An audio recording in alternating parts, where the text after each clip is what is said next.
Assalamualaikum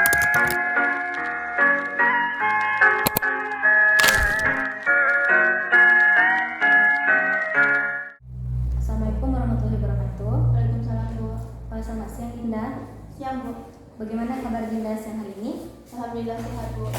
Sebelumnya tadi Dinda baru pulang sekolah ya? Iya Bu. Apa jam pelajaran terakhirnya? Al-Quran hadis Bu. Hadis. Seru pelajaran Al-Quran hadis? Seru Bu. Kalau gitu Dinda udah tahu nggak apa kegiatan yang akan kita lakukan siang hari ini? Enggak Bu.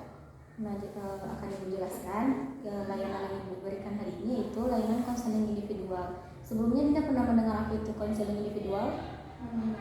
Nah, Ibu jelaskan konseling individual itu adalah suatu layanan dalam bimbingan konseling yang didudukkan secara berhadapan seperti yang kita lakukan seperti saat ini, yang mana di sini bertujuan untuk mengentaskan masalah yang Dinda alami.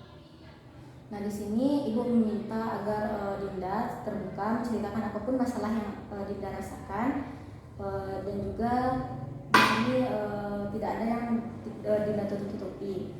Apakah Dinda secara sukarela untuk mengikuti layanan ini? Iya Bu. Oke, kalau gitu, adapun konseling individual itu dengan cara di sini Ibu sebagai konselor yang akan membantu permasalahan Dinda dan Dinda sebagai konselor yang akan menceritakan permasalahan yang Dinda alami. Apakah Dinda sudah nyaman untuk cerita? Sudah. Oke. Kalau begitu kita mulai. Ibu ingin bertanya, apa permasalahan yang sedang Dinda alami saat ini? Kayak malas belajar gitu Bu. Malas belajar yang Dinda maksud itu seperti apa? Kayak nggak mau apa. Sebelumnya Dinda tuh kebiasaan belajar dari Dinda sendiri seperti apa?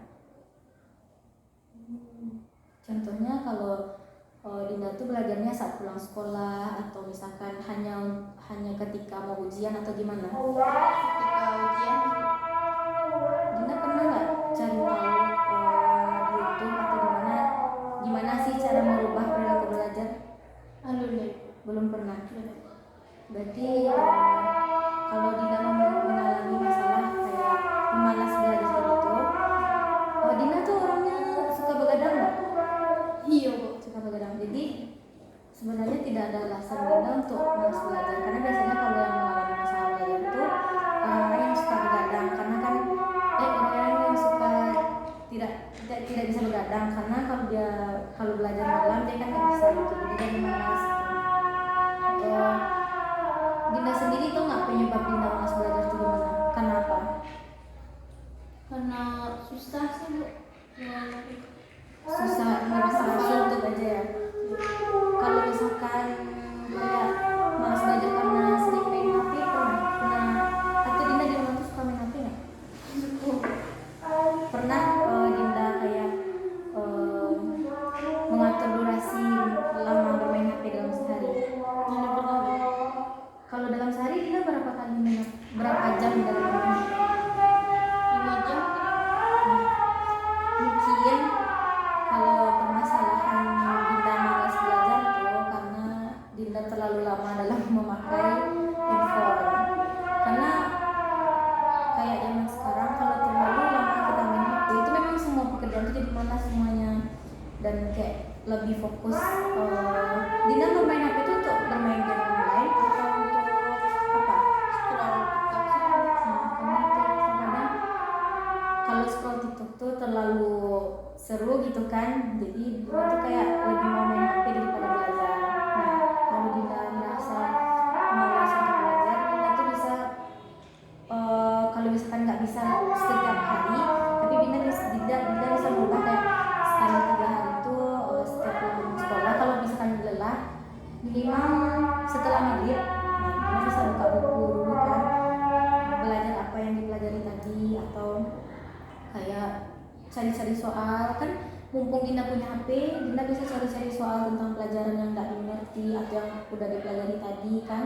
Apalagi Dinda udah kelas 3 sekarang. Iya. Dinda ada ingin untuk melanjutkan sekolah kan? Iya. Ingin lanjut sekolah kemana? Ke SMK.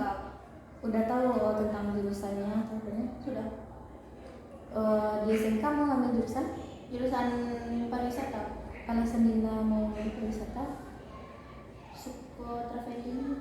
Nah, jadi Dinda kalau misalkan permasalahannya sulit mengatur kebiasaan belajar itu, Dinda bisa membagi, misalkan main HP daripada untuk scroll TikTok aja, bisa searching kan tentang jurusan pariwisata tuh nanti pelajarannya apa aja, apa hal yang dibutuhkan. Karena kalau misalkan kita di rumah itu memang sulit untuk membagi waktu antara tanpa main HP dengan main HP. Jadi kedepannya Dinda sebaiknya kayak membuat jadwal kegiatan di rumah itu kayak setelah pulang sekolah tuh misalkan 3 jam untuk bermain aja dulu.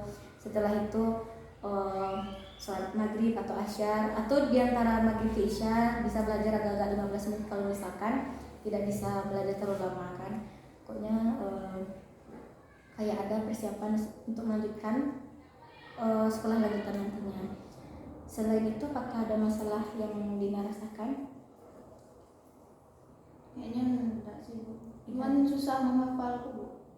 Susah menghafalnya itu dalam artian menghafal Al-Quran kah, atau menghafal rumus, atau menghafal pelajaran? Bisa doang Bu. Kayak kalau Al-Quran kan gara-gara Dinda tak lancar ngaji kan Bu. Itu susah Bu. Kalau Al-Quran tuh bisa diatasi dengan cara membawa ke dalam sholat. Satu ayat pun dalam sholat itu kan bisa kan dibaca satu ayat tuh. Kalau misalkan kita memang susah kali kan, nah, baca satu ayat tuh hafalkan, dibaca 10 kali atau dibawa ke dalam sholat selalu gitu. Jadi tetap ingat gitu.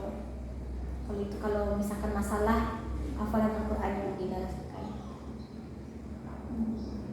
Kalau misalkan matematika, Dinda bisa berlatih kayak jangan benci sama angka. Matematika itu kan orang benci karena hitung-hitungan. Karena itulah kayak malas. Sebenarnya kita tuh bisa, apalagi kayak sekarang bisa cari dari Google, bisa dari YouTube, bisa nanya sama ibu guru pun bisa secara bebas. Apalagi dengan Bu Vivi kan bisa konsultasi kalau jam pulang sekolah gitu, apa yang susah bagi Dinda bisa bertanya sama ibu tuh kan. Kayak kalau hafalan materi, Dinda bisa juga kayak membuat ringkasan catatan sendiri. Ringkas aja intinya, itu yang dihafalkan. Karena kita kalau menghafal yang di dalam buku itu pasti nak semuanya tinggal di kepala kan. Hafal aja yang intinya tapi gunakan bahasa sendiri. Kalau gitu Dinda merasa cukup untuk mengikuti layanan? Cukup Bu. Gimana perasaan Dinda setelah melaksanakan konseling dengan Ibu? Lega saja Bu. Kayak terbuka. Apakah Dinda merasa cukup membantu permasalahan Dinda? Cukup Bu.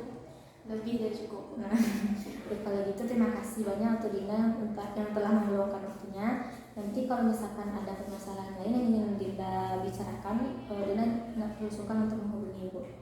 Ya Bu. Kalau begitu sekian dari Ibu. Assalamualaikum warahmatullahi wabarakatuh. Waalaikumsalam warahmatullahi wabarakatuh.